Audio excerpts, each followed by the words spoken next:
Shalom, selamat pagi. Bertemu lagi bersama saya di PPKM. Pagi-pagi kita merenung. Gimana kabarnya hari ini, saudara-saudariku yang terkasih? Semoga semua dalam keadaan baik. Kita pagi ini akan memulai renungan kita. Tapi sebelum memulainya, mari kita bersatu di dalam doa. Allah Bapa yang bertata dalam kerajaan sorga, Allah pemilik semesta, sumber dari segala sumber. Terima kasih Tuhan buat berkat Tuhan dan kesempatan baik yang Tuhan berikan untuk kehidupan kami satu hari kembali. Kami percaya hari ini adalah hari yang terbaik yang Tuhan berikan ke dalam kehidupan kami, penuh berkat dan kelimpahan, dan juga kami menggunakan kesempatan ini untuk menjadi berkat bagi orang lain. Di dalam Kristus Yesus, kami mendengarkan renungan kami. Amin. Saudara-saudara yang terkasih, firman Tuhan yang menyapa kita pada hari ini diambil dari Efesus 4 ayat 13. Beginilah firman Tuhan. Sampai kita semua telah mencapai kesatuan iman dan pengetahuan yang benar tentang anak Allah, kedewasaan penuh dan tingkat pertumbuhan yang sesuai dengan kepenuhan Kristus. Dengan tema, menjadi manusia seutuhnya di dalam Kristus. Di dalam dunia yang terus berubah ini, banyak orang bertanya, apa artinya menjadi manusia yang seutuhnya? Saya mau bertanya ini kepada saudara-saudari, apakah kita sudah merasa bahwa kita sudah benar-benar menjadi manusia yang bertindak layaknya manusia, memanusiakan manusia? Sebagian mengira bahwa kesempurnaan manusia diukur dari pencapaian, harta, atau pengakuan dari orang lain. Namun dalam kekristenan, menjadi manusia seutuhnya berarti hidup dalam kepenuhan yang Tuhan rancangkan bagi kita, yaitu menjadi serupa dengan Kristus. Sejak awal, manusia diciptakan menurut gambar dan rupa Allah. Dalam Kejadian 1 ayat 27, Imago Dei. Namun dosa telah merusak kesempurnaan itu, menjauhkan manusia dari Tuhan dan menjadikan mereka tidak utuh. Hanya melalui Yesus Kristus, kita dapat dipulihkan kembali kepada rancangan awal Tuhan. Bagaimana ya menjadi manusia yang utuh di dalam Kristus, padahal tubuh kita manusia saat ini sudah penuh keterbatasan dan keberdosaan. Yang pertama, hidup dalam hubungan dengan Tuhan. Manusia tidak akan pernah merasa utuh jika terpisah dari Sang Pencipta. Dalam Yohanes 15 ayat 5, Yesus berkata, "Akulah pokok anggur dan kamulah ranting-rantingnya. Barang siapa tinggal di dalam aku dan aku di dalam dia, ia berbuah banyak." Ketika kita hidup dalam Kristus, kita mengalami kepenuhan sejati. Namun saat ini banyak orang yang percaya kepada Tuhan, tapi tidak mau beragama. Ada juga yang beragama, tapi tidak percaya kepada Tuhan. Ada juga yang tidak mau mengenal Tuhan dan tidak mau beragama. Itulah manusia. Lalu yang kedua, mengasihi. Kapasitas manusia adalah mengasihi. Menjadi manusia seutuhnya bukan hanya tentang hubunganmu dengan Tuhan, tapi juga dengan sesama. Kasih adalah tanda kedewasaan rohani, seperti salib. Hubungan manusia dengan Tuhan, hubungan manusia dengan sesama. Yang vertikal itu hubungan manusia dengan Allahnya, Sang Pencipta, sedangkan yang horizontal itu adalah bukti kasih manusia dengan sesama. Begitu juga dengan hukum Taurat.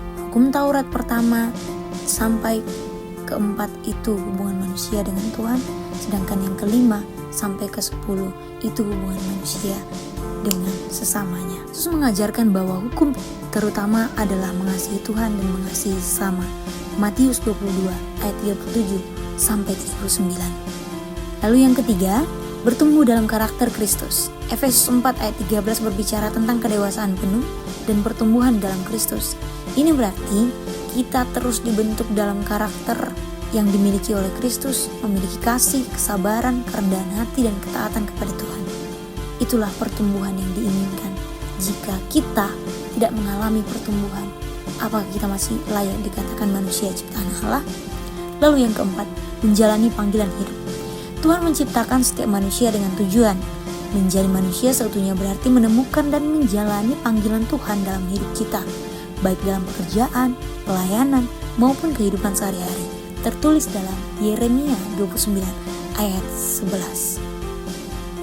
Jadi, siapapun kamu, dimanapun kamu berada, Tuhan menciptakan kamu untuk sebuah tujuan di dunia ini. Jadi, mari kita menemukan tujuan itu. Ada sebuah ilustrasi untuk menutup renungan kita pada hari ini. Suatu hari, seorang pematung terkenal sedang mengerjakan sebuah patung marmer yang indah. Dia bekerja dengan penuh ketelitian, memahat setiap detail dengan hati-hati.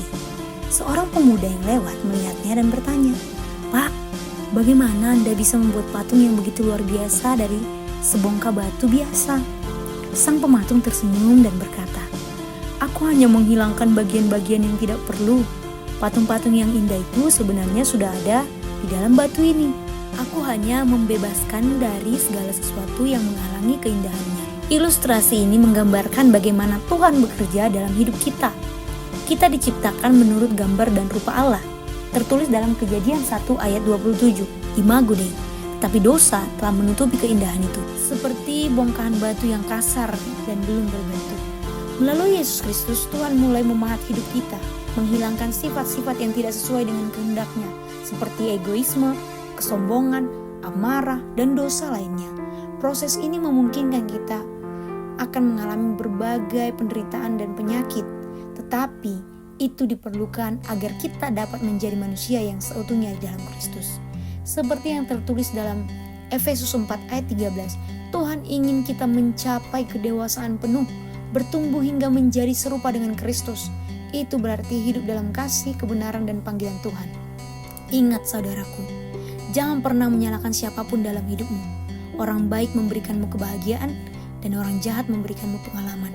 Orang yang salah memberikanmu pelajaran, dan orang yang terbaik memberikanmu kenangan. Kita seringkali dikecewakan oleh orang yang paling dipercaya dan dicintai. Dengan hal-hal yang tak terduga, beberapa membuat kita menangis untuk hal yang tidak pernah kita lakukan, sedangkan yang lain mengabaikan kesalahan kita dan hanya melihat senyuman kita. Ada juga yang meninggalkan kita ketika kita sangat membutuhkan mereka. Sementara ada yang tetap bersama kita meski kita memintanya untuk pergi. Dunia adalah beragam manusia. Kita hanya perlu tahu tangan mana yang perlu dijabat, tangan mana yang perlu digenggam. Apapun begitulah hidup. Belajar untuk mempertahankan dan belajar untuk melepaskan. Hanya yang peduli padamu yang mampu mendengar saat kamu diam. Dan itu luar biasa. Sebuah pertanyaan yang menjadi perenungan kita pada pagi hari ini adalah, apakah kamu membiarkan Tuhan membentuk hidupmu?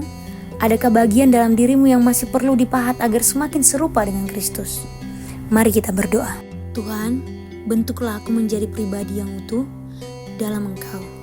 Ajari aku untuk semakin serupa dengan Kristus. Hidup dalam kasih dan menjalani kehendak-Mu. Pimpin langkahku agar aku dapat mencapai kepenuhan hidup yang Engkau rancangkan. Amin.